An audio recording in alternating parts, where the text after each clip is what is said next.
Hey everybody, I'm Elizabeth Nader and welcome to the Meet the Candidates Forum for the Mountain Lakes Borough Council. I am thrilled to have everybody here. If you're listening now, you're probably already on replay.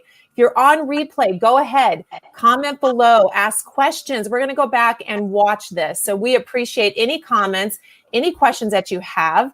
The rest of you are jumping on with us now on Facebook. We're also on YouTube Live. So welcome everybody.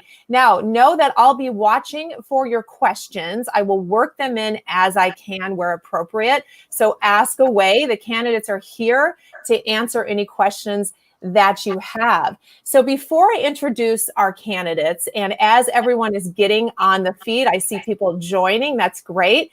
I want to be, really mindful with you of something that's so important. The reason we're doing this is the importance of local politics. Right now there's a lot of noise out there with this election cycle more than ever. But the truth is, it is so crucial that we pay attention to what's going on in our towns and who we're putting into council seats, because that affects your daily life more than anything. The positions that are taken by your council members affect everything that happens to you and how you experience the future of your town. So get to know your candidates, choose wisely, and that's why we are here tonight. So let's get on with this important evening. We've got a lot of people online already, which is so exciting.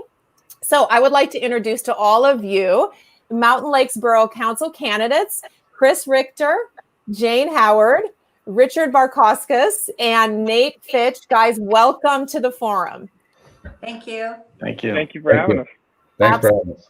Absolutely. It's my pleasure to be a part of this. We're going to begin with a get to know you round. So we're going to go through several issues and have each of you weigh in. But right now we want all of the Mountain Lakes residents who don't know you well at this point to get to know you better. So I want you to talk about a little bit about your background and really why you're so passionate about serving on the Borough Council. So I want to start with Chris.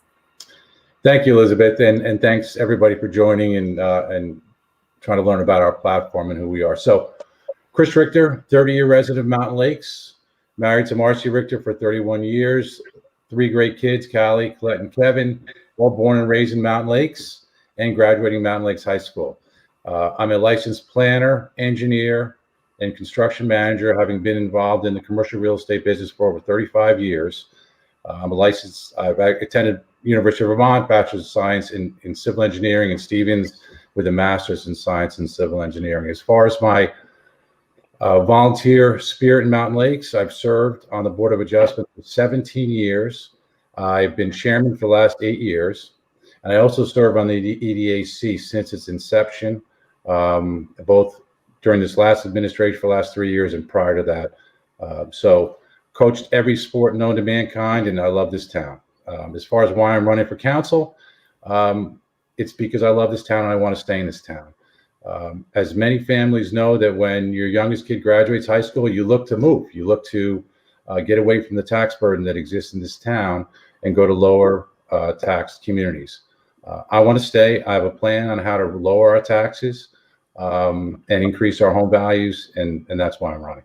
All right, awesome. Thank you, Chris. Jane, tell us all about your background and why you're so excited about this. Oh, thanks, Elizabeth. I'm Jane Hayward, and I've been a Mountain Lakes resident for more than 18 years. I have 2 children. Caitlin, who is grown and launched, as they say, lives in Charlotte, North Carolina, and my son Luke, who's 17 and a junior at Mountain Lakes High School. For more than a decade, I've served the Mountain Lakes community as the chair of the Mountain Lakes Day, as well as chaired the steering committee for the centennial year. In my professional career, I work as a senior project manager in the pharmaceutical industry, and I have a proven track record of managing high volume projects that are on time and within budget. And I'll bring that experience with me to the Borough Council. And I'm running for Borough Council because, like many of you, I love this town. But during the past 4 years, I've seen an overall decline in the way our town is managed, and that really upsets me. I've seen our taxes increase, borough spending increase, and home values decrease. that upsets me. So I've decided to step up and volunteer to reverse that change and restore fiscal responsibility and accountability back to Mountain Lakes. Great. Thank you, Jane, so much. Richard, you are next. Thank you, Elizabeth. I have lived in Mountain Lakes for 17 years and am a proud third-generation Laker. Mountain Lakes is the only place I've ever truly called home. And I know Mountain Lakes is a place that prioritizes volunteerism, encouraging all of its citizens, no matter what age, to engage in the community in any way they can. A place that's deeply passionate about preserving our parks, our lakes, and our community character. A place that is, above all else, a home. And not just for those of us here now, but for the next generation to come as well. And in the last few years, we've seen Mountain Lakes go from a multi-generational community to a transactional one. We should want families moving here who want to plant roots for their children, not who simply view our town as a vehicle to send their kids to college and leave. But the only way we can do this is if we give them a reason to stay. And in the last few years, financially, we have not given them that reason. In fact, we've probably been active in causing them to leave. Being a Laker is so much more than just wearing orange and blue. It means being passionate and caring about everything that our town has to offer. Our lakes, our beaches, our schools, our sports, but most importantly, our people. Mountain Lakes is so much more than a town, it's our home. And it's time we start making our home a place people want their kids to stay and not a place they feel like they have to leave. Excellent. Thank you, Richard, so much. And last but certainly not least, Nate, tell us all about you. Hi, thank you. And thank you for everyone who's joining us tonight. Nate Fitch, I'm running for Borough Council. I have a wife, Sarah, who we've been married for a very long time. We have 3 children. I'm actually going to have 1 kid in each school this year, 1 in Wildwood, 1 in Briarcliff, 1 in the high school. My profession has developed into basically consulting. So I go around to do project management. I worked for Big Four Consulting, working with Fortune 100 companies, doing ROIs, cost-effective planning for the technology, how do you go to market, and doing the executive level technology pitches to those companies. Recently, you might know me because I've actually been working with the school district here. Had an opportunity they needed some help, and I had the opportunity to kind of roll up my sleeves and help our local community. I also volunteer on the fire department in town. So we're 100% volunteer fire department, as most of the departments are around this area. And so for over 10 years, I've been on that department, active in reaching out to the community, doing things like directing traffic to going into burning buildings, or just helping someone who's confused, maybe scared about something that's going on in their house. And we enjoy that. And I enjoy giving back to the community. And one of the reasons I decided to get involved here is I have seen the last couple of years, I feel like the direction of the town is going where, the grass is getting tall in the parks, and certain things, basic maintenance isn't getting done. The streets aren't getting swept. It took 4+ weeks to get the brush from the last storm out in front of my house. And now it looks like fall before fall really got here. I have all the leaves out there. And then what really kind of got me is some ideas were getting shopped around town about some economic development that I didn't think was so responsible, which is contrary to what we're moving with on this platform. And I wanted to get involved. I wanted to see what was happening. And the more I looked, the more I decided I needed to get involved and to get help. I plan on being here for at least over 20 years. And if we're successful, longer. I love this town. I've been coming here for 20 years off and on. My wife, 3 of her younger sisters went through school here and graduated from here. So I've been coming to this town for over 20 years, even though we've only lived here for about 12. And when we had a chance to move up to New Jersey from Texas, I was like, we're going to Mountain Lakes. I love this town, and I want to see it grow, and I want to see it do well. And that's why I'm here tonight. Awesome. Well, you guys all have incredible experience and passion for this community, which is so important. So let's dig into some of these issues. You guys have touched on some of them. We're going to specifically go through some of these. It's important for residents to understand what your views are and what you will bring to the town. So first, we're going to talk about economic development, which of course, fiscal responsibility is a big topic for town management. We're talking about ratables, economic development, property taxes. There's so much about fiscal management that's key. So we're going to start, Chris, with you. You have a lot of background in this area. Tell us how you look at this issue in Mountain Lakes. Sure. Thank you, Elizabeth. So one of the cornerstones on our platform is generating revenues for this town. As a backdrop, Mountain Lakes has not had a single commercial development over 20 years. Our master plan calls for us to redevelop 46, and yet little has done. I have over 35 years in real estate development and serving on the Economic Development Advisory Committee. I've been fortunate enough to have development relationships that have initiated and moved the two major projects forward, which is the Sunrise Assisted Living and the Wawa Hotel site, both on the 46 corridor.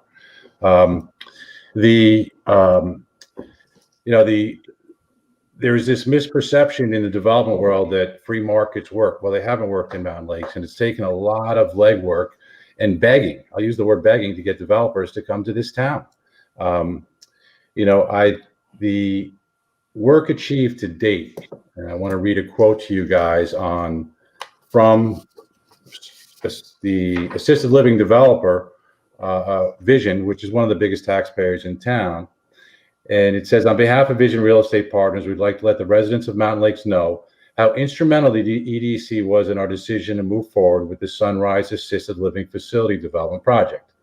The EDAC leadership, provided by Chris Richter, gave us the confidence that our development was a viable option. From the beginning, we were provided clear direction on the necessary zoning modifications and plan revisions required to bring the project into compliance with the needs of the borough, yet at the same time maintaining the integrity of the project for our client. It's a great asset to the community to have EDAC leadership like Chris Richter, who has decades of real estate development experience. His combination of real-world experience and relationships in the development community, combined with his ability to clearly understand all aspects of the regulatory process, affords the borough the ability to achieve best-in-class development projects resulting in quality tax revenues. That is skill set that is needed to bring not just these two projects forward, but more. I think when we look at our town, we are scraping nickels together to meet our budgets every year. We need revenue. The only place we're going to get revenue is by additional ratables. These two projects alone will generate close to $50 million in additional assessed value, which will correlate to roughly $1 million in additional revenue. Myself, along with Richard, Nate, and Jane, this is to me is the tip of the iceberg.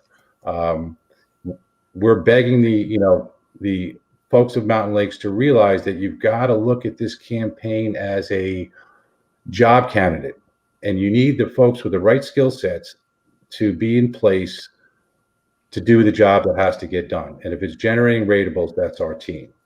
One other additional comment on this issue is that even after I brought the assisted living to the table, and if you review the meeting minutes from December 4th of 2017, you'll see I authored an ordinance and presented to the council liaison at that point in time.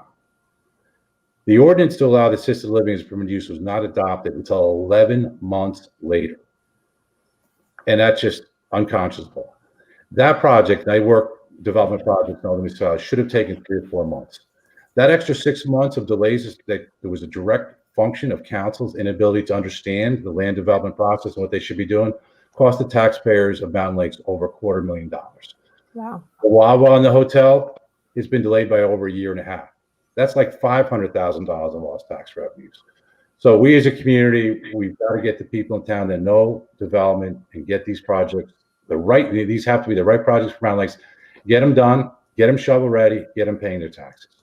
Okay, so we have some development questions, but before I get to those, I want each of the other candidates to weigh in quickly on this issue. Jane, can you go next, please? Yeah, Chris, I agree 100% with you and support you in that effort, but we also have to be mindful as a community and as a council that bringing in rateables is fabulous, but it's not a reason for us to spend more. That money that we bring in on rateables, it needs to go to reduce our tax burden. It's not a reason or a blank check to go and spend more money on other projects. And I think we all agree about that, and we know we'll do that day one if elected to Borough Council.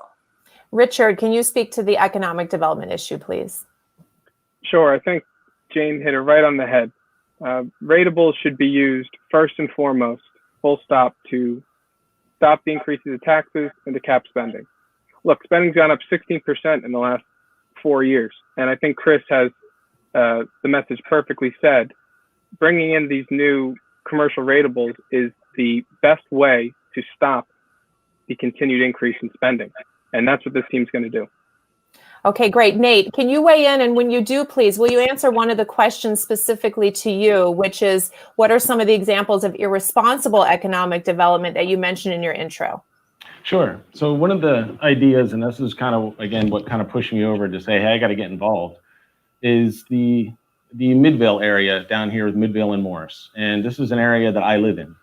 And one of the ideas that was getting shopped around was the idea of putting in, a 4-story building across the street from me with, parking garages underneath, some, 90 units, I forget the exact number, of townhouses, taking out the hillside where the steps are coming up to put businesses in, the post office, take that away, and across the street from the post office, and just turning this into this huge downtown where I would envision traffic lights on Morris, at Midvale, just to handle the additional traffic load. And that's not what we're talking about as a team here. And when Chris is talking about economic development, that's not what he's talking about.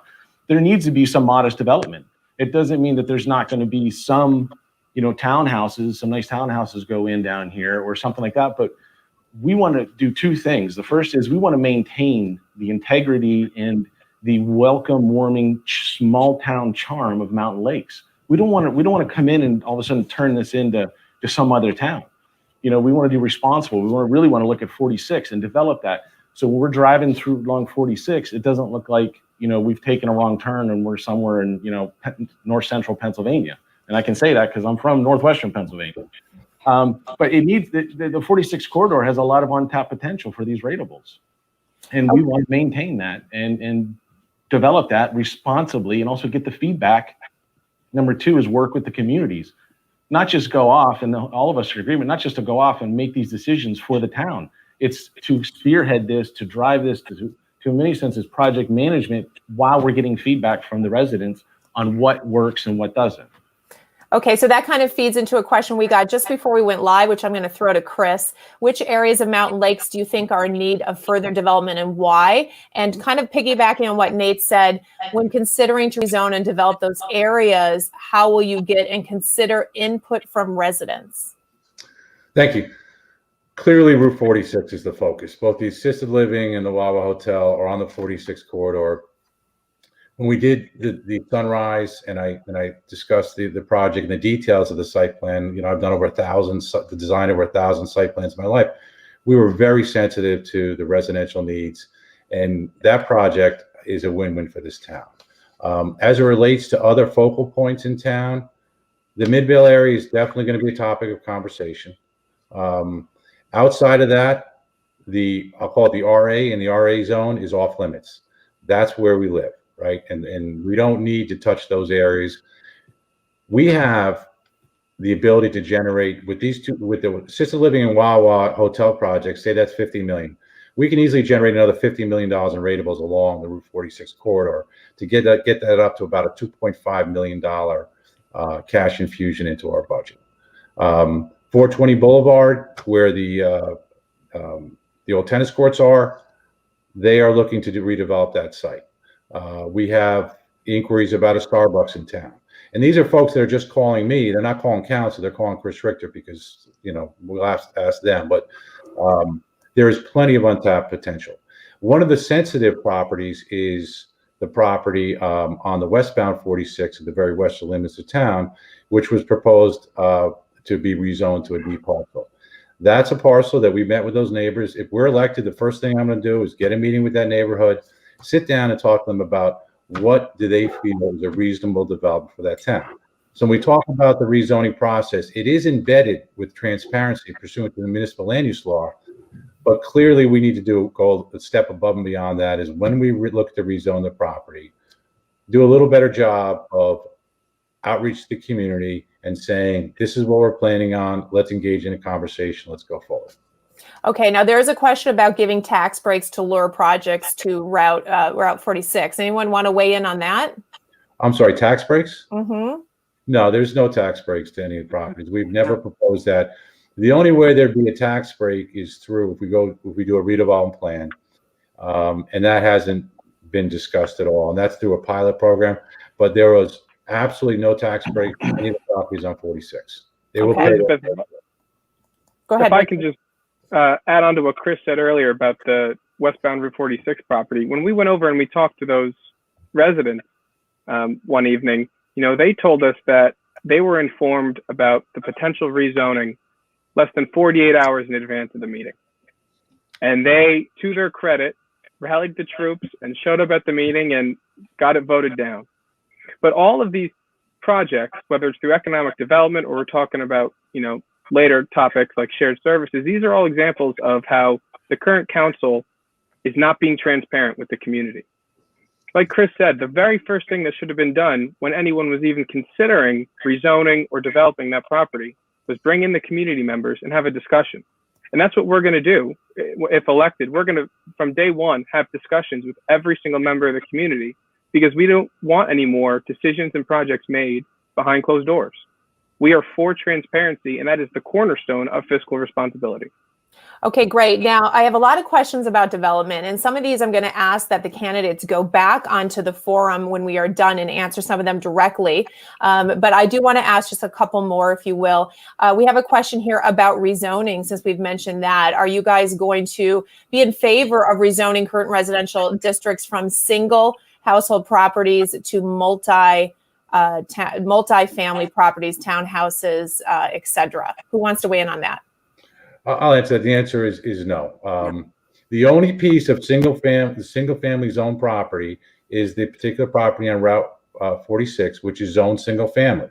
And the proposal, and this came from EDAC, was to say any properties on 46 should be commercial in nature. Now, we can do very low intensity commercial, and that's the conversation. If elected, I'll engage with that conversation to say very low intensity, but we should not have a family home fronting on 46. And I think that's just sound planning. As a planner, that's planning 101. You don't put single family on a high volume highway. There are no other properties in town that are zoned single family that we would look for townhouses. There is going to be a discussion at the end of our conversation about the Mountain Lakes Club, but that has nothing to do with zoning for townhouses. That has to do with saving the club. Right. Okay. So let's talk about taxes a little bit while we stay in economic development just a little bit longer. Obviously, this is a very big issue for any resident. And one question is, can you get into specifics about recent tax increases that were mentioned? My understanding is that this increase was due solely to the school budget, not borough spending. Yeah, so that's not accurate. So yes, the school board substantially impacted the tax increase. But the borough spending, as you've heard, has gone from, I think, 8.7 million to 10.1 million since 2017. So that's just not, and that's just the municipal component of the spending. Right. Board of Ed, clearly a separate issue there, went up like $1 million. So, but no, the component of borough spending has gone up from 8.7 to 10.1. Yeah, and we're going to see more increasing, and now that we've got the borough renovation project, that was a $4.5 million bond that's the council just recently approved. And, that was based on an architect's estimate. Anyone in commercial construction will tell you that that's not the way to price the commercial construction project. And quite honestly, we should have learned our lesson from the Mountain Lakes High School construction project, which was priced the same way. And now we're seeing cost overruns on that project and possibly increased taxes.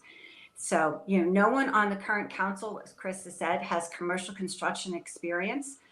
Their plan right now is to use DPW staff as the construction crew for our renovation, which we don't agree with. So, our plan is to actually revisit that construction plan and develop a budget that's actually based on contractor estimates, not an architect's estimation of what they think the project will cost.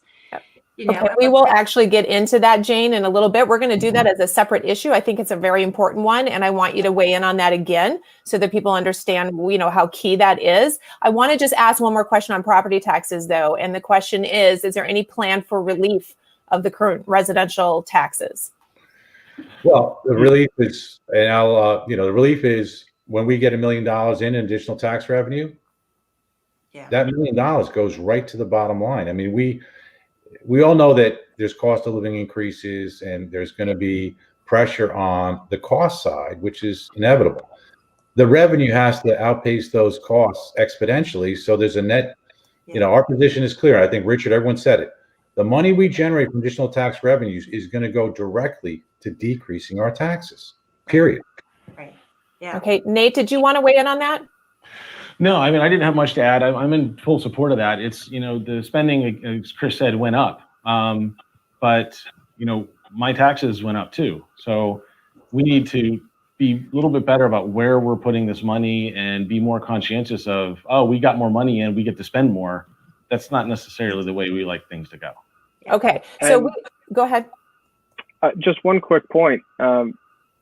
Like we said, if we know going in that the Board of Ed is going to take a large amount of the money from the town, and our taxes are going to primarily go there, that means even more so we need to be efficient as a council in how we evaluate and manage the fund. Now look at Livingston, for example. Because of COVID, Livingston decided to reevaluate their entire budget to minimize the impact on the residents. And what did we do? We decided to increase spending Yeah. to an all-time high, like Chris said. And did I cut out there for a second? That's okay. You're fine now. Oh, well, like I said, it went up from 8.7 to 10.1. What that tells me is that we have mismanagement going on in the borough and people who are not properly evaluating how every dollar should be spent. We need to be efficient and we need to be fiscally responsible. Okay, great. So we do have some other questions in that area. We'll either get back to them at the end or I'll ask that the candidates please go online and answer those directly. But Jane, I want to go back to your issue about the Borough Hall. We have the $4.5 million bond, and the issue now is how this work gets completed. Of course, any commercial construction project is always fraught with issues with budget and schedule, especially if you don't put the right people on it. So I want you to go back to that, if you would, please, and weigh in on that issue. Yeah, sure. I mean, and as a team, we talked about this, how there's no experience whatsoever on current council with commercial construction. And the fact that we went ahead and issued a bond, $4.5 million on an architect's estimate and not on real costs. And, that process was used for the Mountain Lakes High School construction process, that same pricing model. And we're into cost overruns already on that project. Okay. That's not how to run a commercial construction project. Okay. And this team has, we have the commercial construction experience. We have the oversight with budget management and financial oversight and all of our professional careers. So we plan to revisit that overall plan and budget and get in there and get real, just get in there and start taking a look at this and see what's really feasible, what's really necessary. And let's see, we don't necessarily have to spend that $4.5 million just because it's there. Okay. And then, the fact that our current council is then even considering having our DPW crew run the construction project. Let's hire local contractors who do this for a living every single day, and let our DPW crew do the job that they were paid, that they were hired to do, and that's to maintain our town. Okay. And then, bring in some residents who have experience in commercial construction project management. We've got lots of people who have that experience. Chris can attest to that, who are willing to step up and form a committee that'll report to the borough council and help us to bring oversight and financial oversight, especially, to that project. Great. Okay, Nate, can you weigh in on this issue as well, please? Yeah. So in my experience, when I owned a small business some years ago, and I was fortunate enough to be involved with planning and helping finance that building that I moved my business into. And I've built some other, been involved with some other commercial constructions. And the architect's estimates, they just aren't very reliable. And typically, if you go into a project that you think is going to cost X, you can just about guarantee it's going to cost X plus Y, and it's going to get out of control. The other thing I learned when I was running a small business is it's very easy to say, oh, I'll do the work. And Mountain Lakes is very much a small business. It's $10 million. And so it's easy to say, I'll do this, I'll do that, I'll do this. I can save money doing this, doing that. But if you're doing those things, you're not doing your primary job, right? You're not running your primary business. And that's what I kind of see happening with the DPW lately.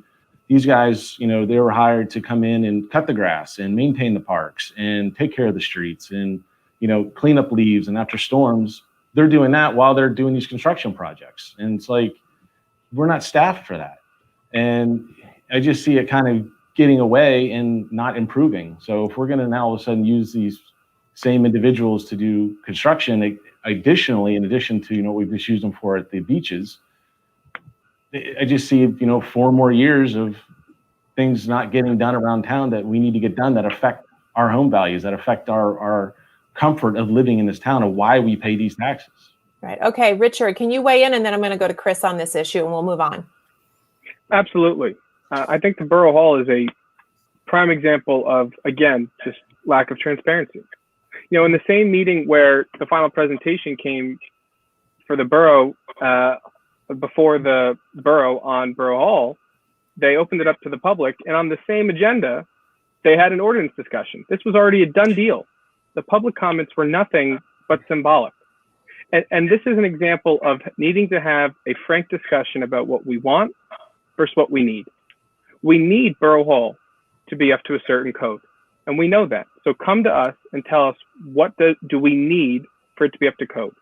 And then once we've had that discussion, we can have a talk about some of the other things you want on Borough Hall. We need to update the building. We don't need to spend $4.5 million. Chris, can you answer this question about it? It says, I thought that the plan to repave Morris and redevelop the Borough Hall was passed as a bipartisan decision. Can you clarify this? Well, this isn't a political issue. This has nothing to do with politics. We have, there's 5, Democrats on council, 2 Republicans, but we don't look at these issues as being bipartisan. We look at what's right for the town. They were passed, but I think the real issue, we all support renovating the Borough Hall. I want to make that clear. Mm-hmm. It is somewhat of an embarrassment to the town, and we want it done. We want it done right, but we also want it done fiscally responsible. Now, going back to the issue of the estimates in place, when someone came to me and said it's going to cost me $375 a square foot to build a commercial building, I'd be thrown out the door, and I would be, even if I was hired, I'd be fired. So there's just a very needs to be focused on this issue. We need the right people that know commercial construction on the subcommittees for the Borough Hall, and we'll get it done.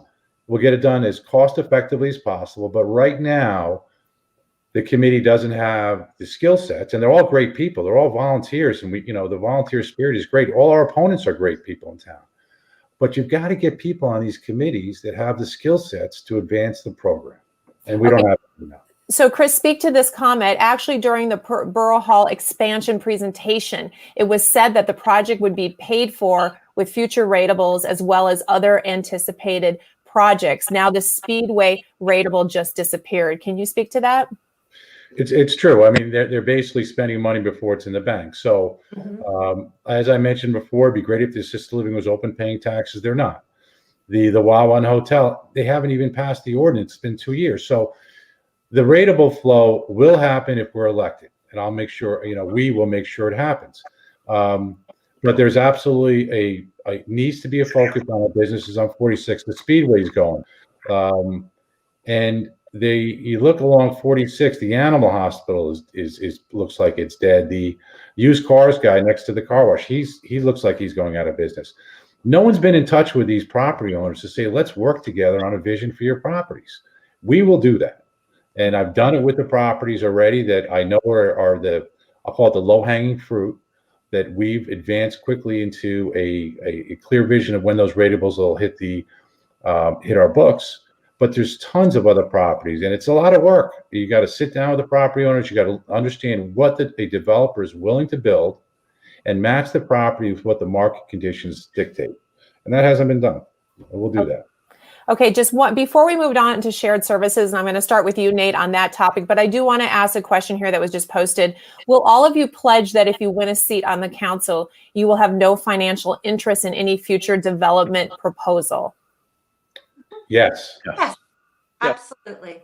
Okay, so the answer is yes. All right, so let's move on to shared services here, which we know is an efficient way to leverage services and costs right across different departments within the town. Lately, that has been really in question and needs to be revitalized. And I know you guys want to talk about that, Nate. I want to start with you about the shared services issue. Sure, yeah, and thank you. And yeah, the shared services, I think, I'd like to kind of just start off talking about what it is. A lot of people look at the shared services and they think it's just, oh, we're going to partner up with someone and save money. And it's a little bit more than that.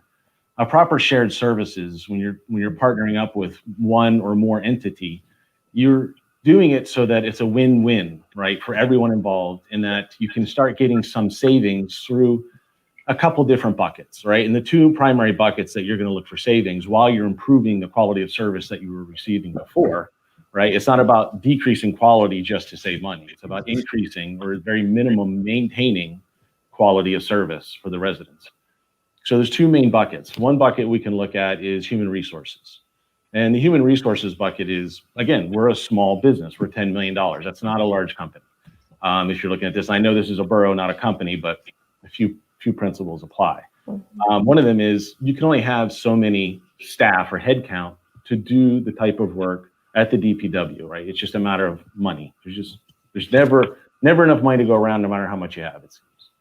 And so what you end up with, and what I used to do when I used to go into these very large, Fortune 100 companies, when we would go into these big transformations, is we would tell them, look, you all are staffed to keep, for lights on activities, right? That's basic business, daily operations, but you're not staffed to go through and do these very large transformations or large projects, we'll call them. And so usually when you staff a company, right? And you have ups and downs, and you kind of staff for that average. But if you add big projects like Borough Hall or the beaches, you end up with a huge spike. And then the idea of being able to catch up with all the work you left behind on the backside of that, that hill kind of falls away, because now you've backed up so much work and it's into such a state, it's going to take you even longer. So then you're into the next hill before you even cleaned up, what that low period of work was supposed to be. So what you do is you enter into an agreement with another entity that has, skill sets, or a similar DPW in this case, that you can team up with. And so what you do is now you double your headcount, so to speak. And so now when you're working through these projects, you can leverage and lean on each other. So instead of these huge swings, now you get kind of a more even up and down, because you're sharing those resources. And that's just for the humans, the human resources side. And you get skill sets. On a small team, it's hard to get deep skill sets in every single area that you need. It's very expensive sometimes, especially for some of the specialized skill sets. So if you can share that with somebody else, they have it on their side, we have this specialist, and you kind of share each other, you're both winning. The other side of this is capital assets. Now, to run a town like this, you need certain equipment, you need certain kinds of trucks, you need certain kinds of tools, you need certain kinds of access to different resources, right? And those are expensive. And some of those assets might sit around for a good portion of the year, but it's not so much that you can just go out and rent it. You're going to use it a little bit more than that. So it's worth buying. So you kind of invest in these big assets. If you're teaming up with someone else who has that, you can then split that out. Now you're only covering half that asset. Or if it's more than one entity, you can break it down even further. And so I think the shared services, there's a lot of opportunity. And I think everyone was disappointed. And I mean, everyone was disappointed when it fell apart with the Board of Education. As everybody knows, there's been a lot going on with the Board of Education. And so, as they made it clear on some of their calls, they're struggling with some finances that were on discussion, in the public meetings. And the borough is obviously, it's, again, a small company. There's a win-win there that worked for years that just unfortunately, timing and other things kind of fell apart. I'd like to see that rebuilt. I'd like to see that go in, and that's not the only place that we can do a shared services model, right? There's an opportunity here for instance, our police department. A number of years ago, there was an effort underway to do a study where, could we partner up with, say, Boonton Township, and what that would do is put us into about 8,500, 9,000 resident bucket pool, which would compare us to other towns like Boonton or Chatham, right? So we have about 21 police officers on staff right now. And so what we could do then, we have 5 coming up. We have 5 officers coming up for retirement. It's a good time to re-enter into those negotiations because we could get away with 26 total officers, right, in Mountain Lakes. I'm sorry, I said 21 officers that we have. We have 13, excuse me. But there's 13 here and 13 in Boonton Township. That's 26 officers. But a similarly sized borough like Chatham or Boonton has 21 officers. That's a $600,000 savings, over that rough. That's over $300,000 per town that they could save. And it's not about giving up control. We use shared services with the fire department for us to maintain the apparatus and fire team, because again, everyone around here is volunteer.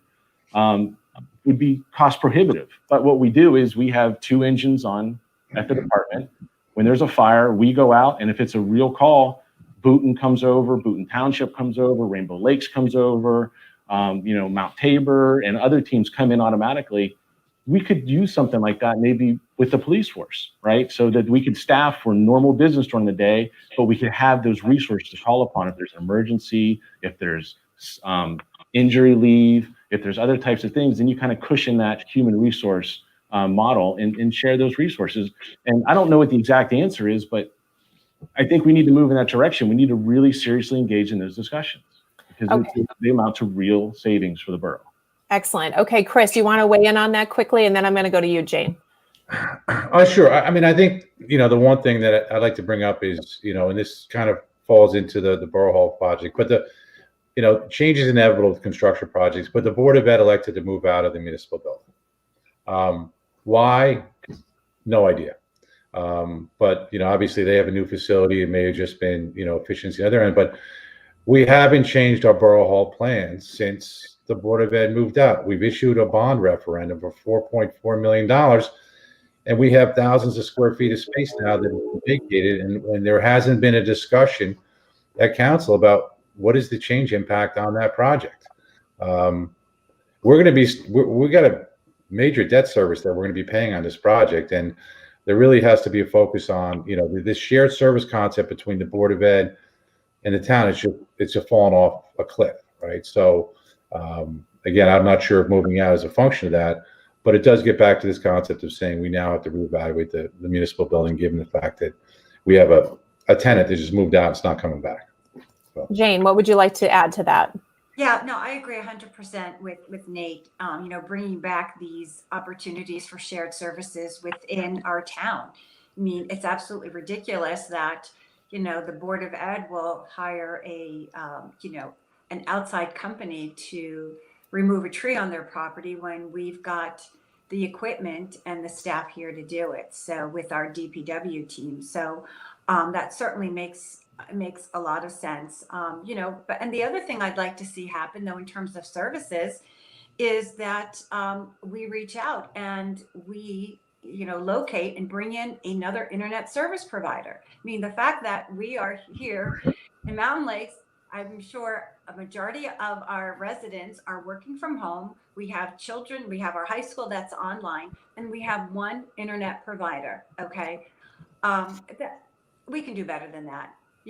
We've got to get some better services, and our borough manager, working with him, we've got to do a better job at bringing us into, the century of the, online services.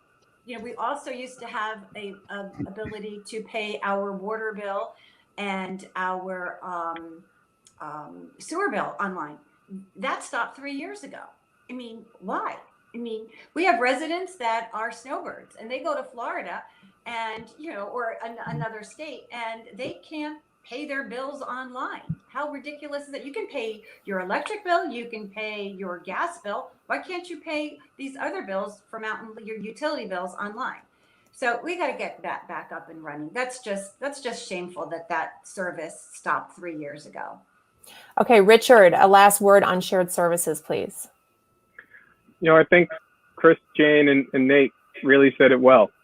This is a discussion that needs to be had because the truth is that the council currently is responsible for the erosion of the shared services agreement. And like Nate said, this is a great opportunity not only to reduce costs, but to improve quality of service. And you need to be able to have these tough conversations, again, about what do you want versus what do you need. And I think that leads, again, towards the next discussion of management of resources, which I know we're going to get to in a bit. But this is one of the key parts of fiscal responsibility, is looking for value in these areas. And Chris, Jane, Nate, and I think are the team to do it. Okay, so you're right. We are going to talk about management of resources next. We've touched on it several times, each of you have. But Nate, I'm going to throw this to you again to start. It just seems lately you guys have had more spending with less noticeable improvements around town. And each of you have mentioned sort of seeing things going downhill. You want to talk about a better management of resources, Nate?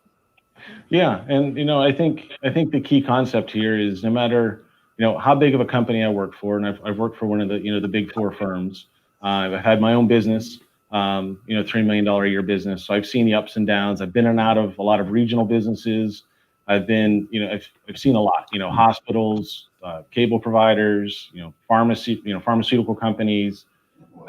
I've seen a lot, and no matter what company I'm working with or working for, there's never enough money. And really what it comes down to, one of my mentors, I think, I remember what she said best was, it's not about having enough money. It's about a matter of priorities, right? If you want it, if you can make it, if you get your priorities straight, there's enough money. And I think that's the answer here. And so to see the spending go up so high, but see some of the quality of life things that I moved to town for, the beautiful parks, the garden club, bless them, they have the nicest, arrangements in town. And then you can definitely tell what the DPW, and I don't mean to beat up on these guys, because again, like I mentioned, they're getting pulled all over the place. But, you can tell what the garden club's taking care of versus what the town's taking care of. And you'll see things like last fall. I mean, you'd slip and fall going over to Half Goods because there's so many leaves all over the place. You walk down the street and it's, the storm gutters are just packed full of leaves. And I just really seen it go downhill over on Beachway and Melrose. You couldn't hardly see the stop sign because the grass and stuff was so tall in front of it. And you just see this all over town. And I think it comes down to priorities. And I think Richard said it, earlier, is it's a matter of getting down to the basics. You got to take care of the basics. Once the basics are taken care of, then you start allocating funds for some of these other areas. And something I think is a priority is the boulevard. The path on the boulevard, the trees, since I've lived here for the last 12 years and I've been coming here for 20, that's the marquee of the town. And there seems to be no long-term plan for what's going on with those trees. It's like one year they put in one kind of tree, another year they put another kind of tree in. The trees are going to be all different sizes and shapes. The path is, it's just the grass alongside of it, if you can even call it grass. And that's what we see kind of elsewhere in town. It's a matter of priority. I want Borough to get back to the basics, taking care of the things that make it worthwhile, because we do pay a lot of taxes that increase our property values and to make this the beautiful place that we all know and love. Great. Jane, can you weigh in on that as well, please? Yeah, no, I agree 100% in terms of making things a priority. And, one of the things we really need to take a look at too is being a priority with our local electric company, JCP&L, First Energy. I mean, I can't tell you, with this last storm being out of power for five days, and longer for some sections of town, and then the cleanup, days after, with the shrubs and the large trees that took forever. And granted, our DPW was working around the clock and they brought in other crews, but we need to be like, how many times can we put up with our power going out and these little big storms and these little power outages that we experience day after day? let's get on their radar and let's become a priority at the utility companies, along with, again, I'm going to say internet providers. Let's make Mountain Lakes a priority for these companies. Great. Richard, can you weigh in? And then I'll go to Chris as a last voice on this issue. Sure. I'd like to echo what Nate said. It really is about prioritization. I really do think that question of want versus need is so crucial here. But I would just like to ask one question for this topic, and for those listening, and take a look around, and knowing that our budget has gone from 8 million to 10 million, what have you got for that $2 million? I've been playing avoid the pothole on Morris. People have been walking and the grass is growing too high near signs. That's so far what we've gotten with an increase in spending and increase in taxes. That's not proper management of resources. Nate's right. We need to prioritize. We need to have honest and tough discussions about this topic. Great. Chris, to you finally on this issue. Yeah, I think it's a great topic that we have to focus in on. So as we all in the borough just got to notice that our DPW hours are being decreased to save tax dollars. On the flip side, our opponents are saying they're saving so much money by having our DPW guys run these construction projects. So our DPW should not be running construction projects. I mean, the fact is, I do this for a living. DPW has a job to do, and that's maintaining our infrastructure. They should have nothing to do with managing construction projects in town. And I'm saying it, if I get elected, that is absolutely off limits. And now, I take care of my lawn. I cut my grass, I rake my leaves, and shutting hours down at the DPW, I don't know where this came from. I don't remember it ever being discussed at the borough council meetings. I may be wrong. I don't attend all of them. But now to say we're going to decrease services while our opponents are saying we're using DPW to do these other projects, it makes no sense to me. Okay, so we're going to move on to Mountain Lakes, really a long-term vision, right, of Mountain Lakes. So, historically, this has been a town that's multi-generational. You guys have each talked about that, families raising their children, those children coming back, raising their families, and, people staying for the long haul. But now, this is not just an issue in the state of New Jersey, right? The exodus is an issue in Mountain Lakes where people are raising their children, they're graduating from high school, and then it just becomes too expensive and you're finding people are leaving, and it's really changing the fabric of the town. So what kind of changes would you make to sort of, stem this tide and turn it around? And Richard, I want to start with you. Sure. And Elizabeth, you couldn't be more right. Mountain Lakes is, and has always been, a multi-generational community. And now we're seeing it become a transactional one. And we need to have a tough conversation about why. It's because we are the 5th highest property taxes in the state of New Jersey. It's because for the last 4 years, we've seen our taxes go up and spending go up. And if we want to create a financial ecosystem that allows the next generation of Lakers to move in once they come back from college or when they come back from first few years of a work, we need to provide them with that opportunity. And some of those changes that we have to see made are exactly what we've been talking about all night. We need to start taking ratables to cap taxes and spending. And I know some people have been saying, well, that's exactly the only way you can do it. That's what they're used for. Well, if that's the case, then how come the council hasn't been doing that? And to Chris's point, we need to have a financial ecosystem that allows businesses to come to Route 46, to attract them. And like Nate and Jane said, we need then to look at the businesses that fit the integrity of Mountain Lakes. Mountain Lakes has always been a multi-generational community, and that's one of its strengths. And to see that change is a real shame. And I know we're not going to let that happen. Nate, would you like to weigh in on that as well, please? I would. And I think, this kind of leads back to the previous topic is, prioritization for our resource allocation. The second part of that is because when you have very limited resources, and I think all of us know this because we have to do this at home in our private lives, but it works great for business as well, is you need that long-term plan to start chipping away and planning ahead. You need a 5, 10, 15-year plan of what you want things to look like. And you have to march toward that every year. And that's how you move mountains, because you can't move mountains with $10 million. But you can move mountains if every year you're working towards that and you're you're placing this project here because in 6 months you got to do this, and in 2 years you got to do this, and in 10 years this has to happen, and everything starts falling into line, and you get more efficient. So instead of paving a road and then cutting into it 2 weeks later to get to the water main, maybe we should fix things like that are under the street before we pave the roads. And again, I'm not beating up on the DPW. I know these people put a lot into our community, but they're getting pulled all over the place.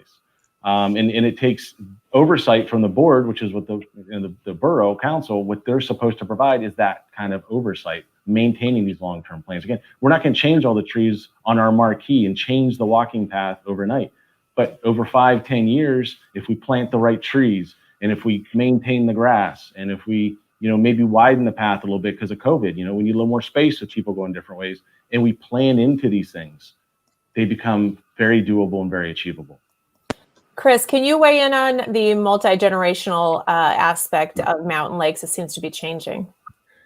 Yeah, I mean, this is all about the taxes and revenue. I mean, we look at what's happened in Mountain Lakes over the last 3 years. We've seen spending increase, and more importantly, we've seen our home values decrease. And I think, my wife's a realtor. I get to play-by-play every day. We've had a nice little COVID rebound over the last 6 months, but all suburbia has. But our home values are down 9.1% over the last 3 years based on the median home value in Mountain Lakes. So you always used to buy a house and you could live in it. You would pretty much bank on appreciation as your biggest asset. When we keep raising taxes and our property values drop, that's a tsunami that any town really can't survive. And people will move out of that town when those two factors occur. And that's supply and demand. We'll see, home values continue to go down because taxes go up. And so the solution is simple. We've talked about all night long. We need to stabilize our taxes. That every single time you decrease your taxes, your home values go up. The math is simple. We all know the mortgage math. So that to me is the solution. And that's what, I'm focused on is revenue, getting taxes down. Right. Jane, your point of view on this? Yeah, I agree 100%. And with that, we have to spend within our means. We just can't be spending money, knowing that, money's coming in the future.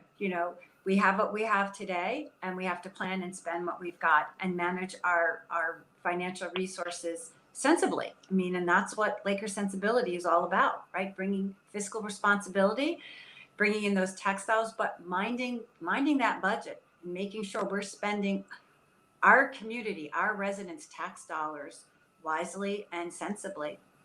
Great. Okay. So I just want to touch on the Mountain Lakes Club. It was mentioned just a couple of times, and I'm just going to ask you, Chris, to weigh in on the, the status of this. It's a historic building. It's an icon in Mountain Lakes. And of course, now it's in foreclosure, and there's some issues regarding that. Can you just weigh in on behalf of all of the candidates regarding the point of view about the club?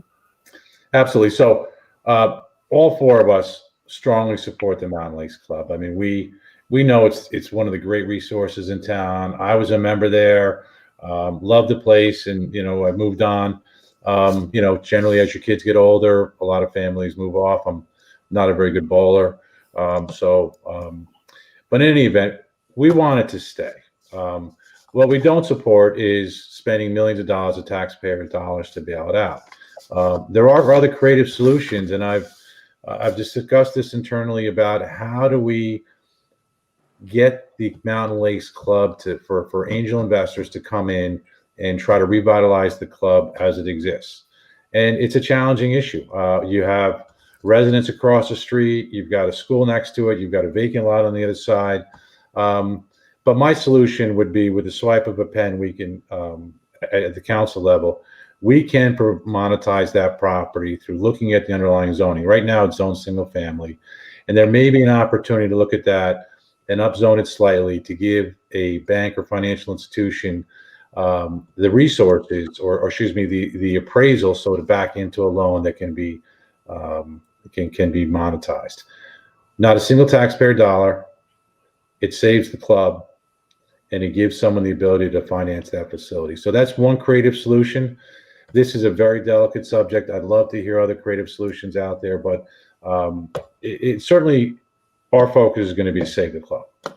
Okay, thanks, Chris. All right, well, you guys have all given incredible information and certainly a lot for the residents to think about. All of this means nothing if we don't vote, though, right? So we can talk all night long, and if people don't cast their ballots, it's all for naught. So I would be remiss if we didn't land on, as a final issue here, mail-in voting. And I'm going to ask Richard to please talk about that, educate anybody who isn't aware specifically how we need to do this correctly. Richard, can you take that? Sure. So I know that in this COVID world, we are now forced to vote by mail-in ballot only, but there are still options for everybody. And hopefully everyone has received their ballot at this point. So once you fill it out, you can either bring it to a drop box in Danville or Parsippany's Municipal Building. You can send it in the mail, or on election day, you can drop it off at a drop box at the high school.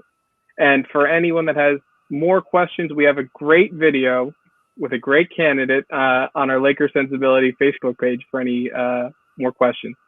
Absolutely. So they can go to lakersensibility.com, and it is .com. Yes, .com, and see that video. Also remember, you can track your ballot. So if you're worried about it being received, you can track it. So make sure you watch that video and get all of that information.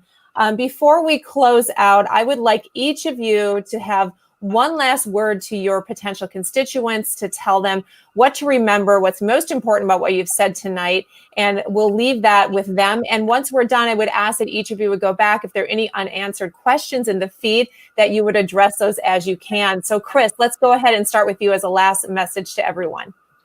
Sure. First of all, thank everybody for taking the time to try to get to know us. Again, love this town. I'm going to fight for this town. I'm going to deliver the ratables and give us the ability to lower your taxes. I have the skill sets to do it as compared to our opponents. I've delivered the ratables. They have not. If they had the skill sets to deliver the ratables, they would have done that. They have not delivered a single project from the developing community to council. So if you want to vote for the person and the team that is going to continue to do what they've done, please vote for us. Thank you. Thank you. Jane, go ahead, please. Thank you. And thanks everybody for joining us tonight. You know, in 2012, I was honored to receive the Citizen of the Year Award among my committee members for our work on the Mountain Lakes Centennial Steering Committee. And that award honors Mountain Lakes citizens who by their actions have shown themselves to be assets to this community. Well, I promise you, if I'm elected and our team's elected to Borough Council, we'll continue to be an asset to Mountain Lakes. We'll restore fiscal responsibility by ensuring we are spending your tax dollars within our means. We'll govern openly and transparently, and we'll be accountable to you, our taxpayers. And we'll work with our DPW and borough resources to maintain the natural beauty and architecture of this and the history of Mountain Lakes. And we'll endorse policies that are mindful of our environment and our historic designation. So it's your money, it's your future, and together, let's ensure Mountain Lakes continues to be that special place we all call home. And thank you again for joining us. Thanks, Jane. Great. Richard, a final word to everyone, please. Sure. Thank you, Elizabeth, for moderating tonight. And thank you to everyone who stuck around with us and listened to us talk about these issues. You know, in my family, we like to say that decisions are made by those who show up. Now, there are those who would say I'm too young to be on the borough council, or that I lack the experience. And when I hear these criticisms, I immediately think of the teachings of the late Doug Wilkins, who I had the honor of having as my principal my freshman year of high school, and then as a valued mentor and friend in later years. Now, Coach Wilkins used to always say, it's not the size of the dog in the fight, it's the size of the fight in the dog. And anyone who knew Coach Wilkins would tell you that hard work was the cornerstone from which all success flowed. Now, the Borough Council is often asked to engage in questions where many members often don't have any professional experience. But we expect that they will work to educate themselves on the issue and provide a solution. On this, I can promise you our entire team will not fail. Our council needs to be as great as the people who work in this town and the people who live in this town. And we will all work every day to make sure that becomes reality. Thank you. Thank you, Richard. And Nate, finally, give us a last word for everyone, please. Yes, and thank you everyone for watching tonight and getting to know us. I look forward to bumping into you. Reach out to us if you have any questions. It's a small town. We're going to see each other on the streets. We're going to pass each other, and that's what this is about. That's why we love Mountain Lakes. That's why we want to run for council. We want to give back, and I think we do that best. This team is with some responsible economic development that's going to maintain the character and the soft, genuine charm of Mountain Lakes, and the prioritization of how we're spending our monies and looking for creative ways to spend it more wisely so that we can work towards lowering taxes and at the same time investing in our future. So thank you. And I'd ask, you vote for us, but most importantly, vote. I think that's the most important thing, takeaways. Definitely vote, get those ballots filled out and get them in. I think it's the most important thing you can do. You took my last line, Nate, which was vote. Right? That was the close vote. But you guys have been amazing. Again, everyone can go to LakerSensibility.com to learn more about the candidates. Please don't forget, in all the noise out there, that your local politics impacts your life more than anything. Be very careful, get to know your candidates, understand what they stand for. And tonight has been a wealth of information to that end. And I thank you so much. The candidates, I'm sure, will be available to answer questions, I'm sure, via email or any other way, and clearly they're happy to share their views with you. So I thank you guys, Chris, Richard, Nate, and Jane. You have been amazing. Everyone that stayed with us for this hour, thank you. Thank you for caring about your town. That's what makes America a great country. So everybody, vote, vote, vote, and have a great evening. Thank you. Thank you, Elizabeth. Thank you, everyone. Everyone. Thank you, Elizabeth. Please vote for us. Thank you.